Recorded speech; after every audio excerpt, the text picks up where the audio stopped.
जोहार झारखंड। आप सभी लोगों को मेरा नमस्कार। किसी ने मुझे कमेंट पे पूछा कि आप कौन हो, तो मैं बताना चाहती हूँ अपने बारे में कि मैं कौन हूँ।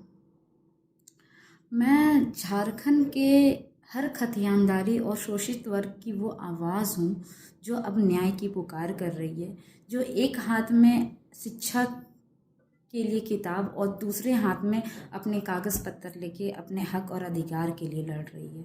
मैं वो आवाज़ हूँ जिसको आज तक और मैक्सिमम टाइम शोषण करके दबाया गया है, बट अब वो समय पार हो गया जब हम और शोषित हों और हम अपने अधिकारों का हनन होने दें। मैं वो पीढ़ी हूँ जो अपने अधिकार के लिए लड़ना जानता है और लड़ कर लेगा। तो मैं आवाज़ हूँ झारखंड की, एक नई पीढ़ी, नए वर्ग की जो अपने अधिकारों के लिए सामने से आके लड़ना जानता है और लड़ना चाहता है, जो अपने अधिकारों के लिए भी लड़ेगा और वैसे वर्ग, ऐसा तबका जो अपने अधिकारों के लिए नहीं लड़ सकता है, उसके लिए अपनी आवाज़ को रखेगा। मैं वो हूँ जिसके अपने ज़मीन पे जब हम छोटे थे तो जिस जगह पे कभी हमारे दादाजी बैलगाड़ी लेके जाया करते थे, वहाँ से धान उगाते थे और वहाँ से धान लेके आते थे, और वो धान का जो बीड़ा होता है ना, उस पे हम बैठ के आते थे। और जिस जगह पे हमारे पूर्वजों ने पीढ़ी दर पीढ़ी खेती की, और उस ज़मीन पे जब कोई गलत तरीके से उसका शोषण करते हुए वो ज़मीन आपसे छीन लेता है, और आपकी ज़मीन जिसमें हम कहते हैं ना, वाकई में कहते तो हैं जब हम खेती करते हैं तो खून पसीना उगाते हैं, खेती करते वक्त ही नहीं, उस ज़मीन को बचाने के लिए भी मेरे घर वालों ने अपना खून बहाया है, वाकई में खून बहाया है, सर फोड़वाया है अपना, सिर्फ और सिर्फ अपनी उस मातृभूमि, उस ज़मीन को बचाने के लिए। क्योंकि एक किसान ही जानता है कि उसका क्या रिश्ता होता है एक खेत के साथ। उसके लिए वो एक ज़मीन का टुकड़ा नहीं है, उसके लिए एक माँ समान होती है, जिससे उसका रिश्ता इतना अटूट होता है जिसको शायद ही कोई और इंसान समझ सकता है। शायद एक बिजनेसमैन के लिए एक वो ज़मीन का मामूली सा टुकड़ा हो सकता है। तो कैसा लगता है जिस ज़मीन पे कभी आपने खेती की थी, आपके पूरा परिवार हंसता खेलता था, उस जगह पे खेती करते थे, माँ दादी सब लोग जाते थे, और उस ज़मीन जब विकास होता है, जब इतने कमर कमर के गड्ढे में होके जब जाके खेती करना होता था, तब खेत हमारा था, सब कुछ हमारा था। जब वहाँ पे विकास नहीं हुआ था, तो जब वहाँ पे रोड नहीं बना था, तो लेकिन जब रोड बनता है, जब विकास की रेलगाड़ी चलती है, तो सबसे पहले लोकल लोग कुछ ले जाते हैं। वही खेत जिसको कभी हम डूंगरी बोलते हैं, कभी हम लोग बहियार खेत बोलते हैं, तो सबका अपना अपना भाषा में हम लोग उसका एक नाम होता है, कनारी, बहियार। उसी खेत को जब कोई और हथियाने की कोशिश करता है, क्योंकि अब वो खेत ना रहकर वो एक मेन रोड के बगल में एक प्रॉपर्टी है जो कि बहुत ही अच्छा आय प्रदान कर करके दे सकता है किसी को। न्याय की गुहार के लिए हम सीईओ के पास जाते हैं। शिक्षा का महत्व ऐसा नहीं है कि हम समझे नहीं थे, शिक्षा का महत्व हमारे दादाजी, हमारे पूर्वज बहुत पहले समझ गए थे। शिक्षित होने के बावजूद क्या होता है, हम वो बात बता रहे हैं।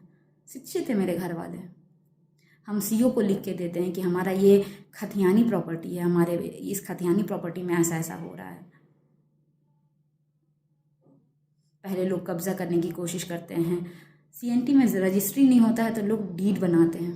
आप नहीं दीजिएगा ना, तो दूर का कोई किसी से, किसी का भी कोई सिग्नेचर करा के उसको अपना बना लेते हैं। सीईओ के पास अपील करते हैं, सीईओ ये कह के खारिज कर देते हैं। उनका कहना है कि हम जिस भाषा में आपका खतियान है वो पढ़ नहीं पा रहे हैं। हमारी ज़मीन पे हमारे ऊपर 144 लगाया जाता है, लेकिन अपोजिट पार्टी के ऊपर 144 नहीं लगाया जाता है। पहले ज़मीन को हथियाने का ये तरीका था कि वो पर्सनल प्रॉपर्टी के रूप में ले रहे थे। जब उनको लगा कि वो पर्सनल प्रॉपर्टी के रूप में उसको हमसे नहीं छीन पा रहे हैं, नहीं ले पा रहे हैं, तो उन्होंने उसको एक धार्मिक मुद्दा बनाया। धार्मिक मुद्दा बना करके एक पूरा, कहते हैं ना, सेंसिटिव मुद्दा बनाते हुए उसमें एक मस्जिद का निर्माण करने की कोशिश करी। मस्जिद नहीं कह सकते हम उसको, क्योंकि मैंने आज तक अपने जीवन में कभी एलिवेस्टर का मस्जिद नहीं देखा था।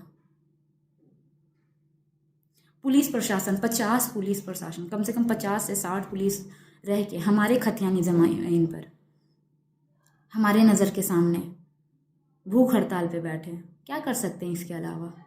डीसी को पेपर लिखे हैं, एसपी को पेपर दिया, मुख्यमंत्री भू राजस्व विभाग को हमने लेटर लिख के दिया, 100 लोगों से सिग्नेचर करवा के भेजा,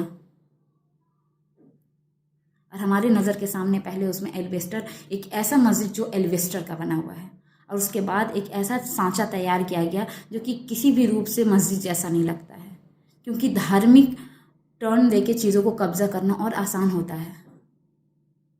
आप कहिएगा हम हिंदू हैं तो हम भी बाकी जगह जा सकते थे, हाँ कोशिश करा हमने, पर वैसी कोई मदद मिली नहीं।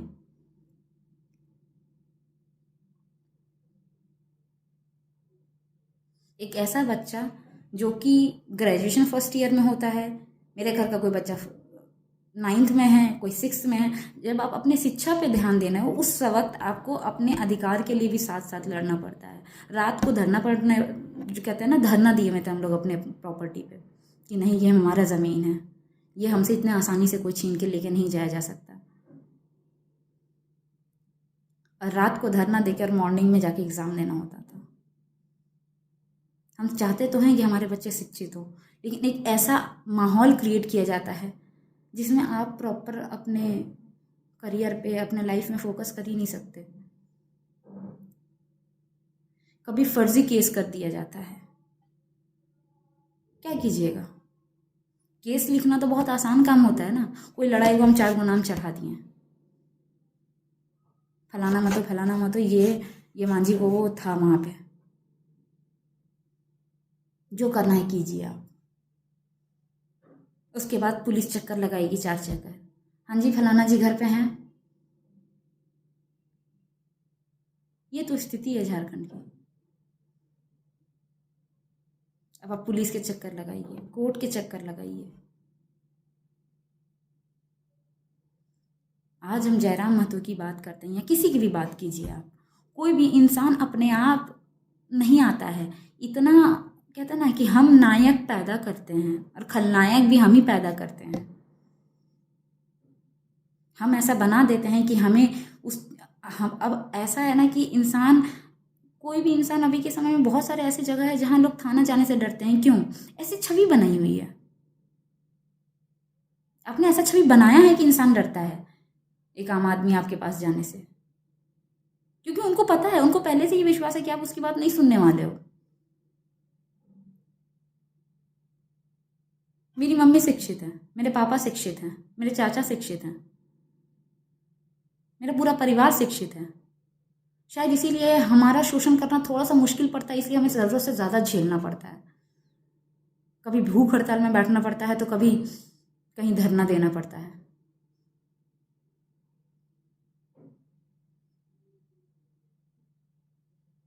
मैंने ये मस्जिद वाला मैटर, ये आज नहीं, ये 7 साल पुराना है। एक तरफ कोर्ट में वो मैटर चल रहा है, दूसरी तरफ वहाँ कंस्ट्रक्शन चल रहा है।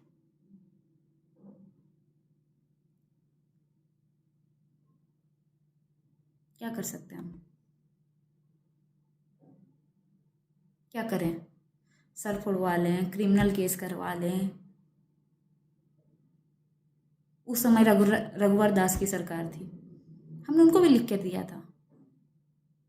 जितना हम एड़ी चोटी लगा सकते थे, हाथ पैर मार सकते थे, हमने सब कुछ किया। किसी भी डिपार्टमेंट के लोग आते हैं, एक तरफ से आपका बयान लेते हैं, ज़्यादा से ज़्यादा कोई न्यूज़ चैनल वाला हिंदुस्तान में एक छोटा सा कॉलम 4 लाइन का छपता है और आपका दुख वहीं का वहीं रह जाता है, कोई भी समाधान नहीं होता है। और मैं जिस प्लॉट की बात कर रही हूँ वो धनबाद सिटी स्कूल के जस्ट अपोजिट में है वो प्लॉट, बिल्कुल मेन रोड में।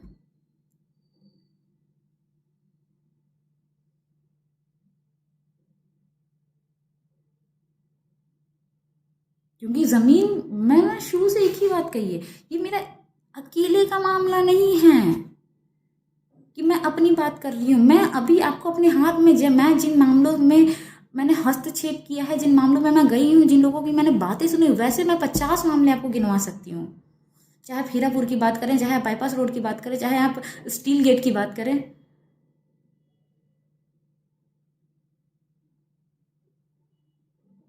एक मामला नहीं है ये।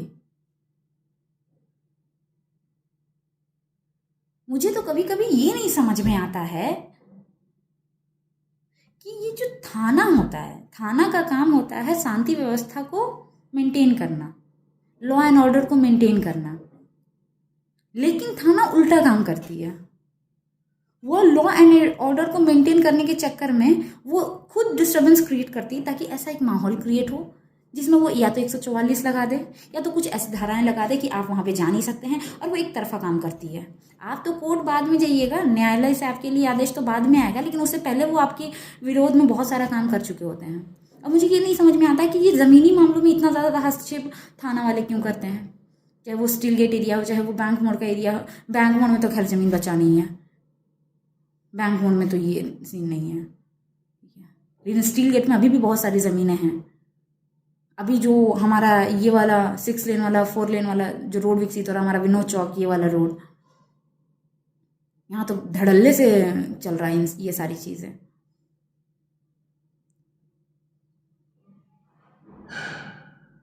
मैं वो ना जिसको आवाज़ उठाने के लिए, जिसने बचपन से इतनी सारी चीज़ें देखी है ना, कैसा लगता है जब आप स्कूल में 10th क्लास में हो और आप अपने स्कूल से आ रहे हो और आप अपने घर जब पहुंचते हो, तो ऐसा लगता तो है कि क्योंकि मैं धनबाद सिटी स्कूल में पढ़ी हूँ, कि धनबाद सिटी स्कूल से जब बाहर निकले तो वहाँ भीड़ तो है उस ज़मीन पे, लेकिन क्या है पता नहीं। लेकिन जब आप घर पहुँचते हैं तो आप देखते हो आपके पापा का सर फटा हुआ है, यहाँ से खून निकल रहा है, चाचा का यहाँ से खून निकल रहा है, और भी अगल बगल के लोग हैं उनके यहाँ से खून निकल रहा है, वहाँ से खून निकल रहा है। आप अंदाज़ा ही नहीं लगा सकते कि यहाँ पे कैसा लगता है, कि अपनी ज़मीन पे जाके अपना ही खून बहा के आने में किस तरह का भावना आती है। कि एक जगह कहीं गए FIR लिखवाएं कि सर ऐसा ऐसा हुआ, तब तक आते देखते दूसरा का भी इधर से खून बह रहा है।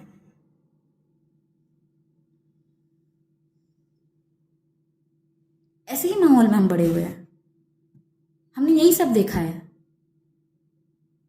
हमेशा दबाने की कोशिश हर वक्त। कितना दबाओगे आप? एक तरफ आप कंपटीशन की तैयारी कर रहे हो, दूसरी तरफ हमेशा आपको कुछ ना कुछ ऐसी बात सुनने के लिए मिलता है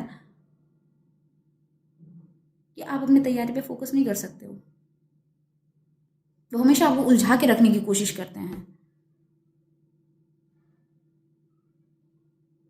कहा तो एक छोटी छोटी चीज़ है, वो इस तरीके से उलझाते हैं ना कि हमारी पीढ़ी को आगे बढ़ने देना ही नहीं चाहते हैं वो।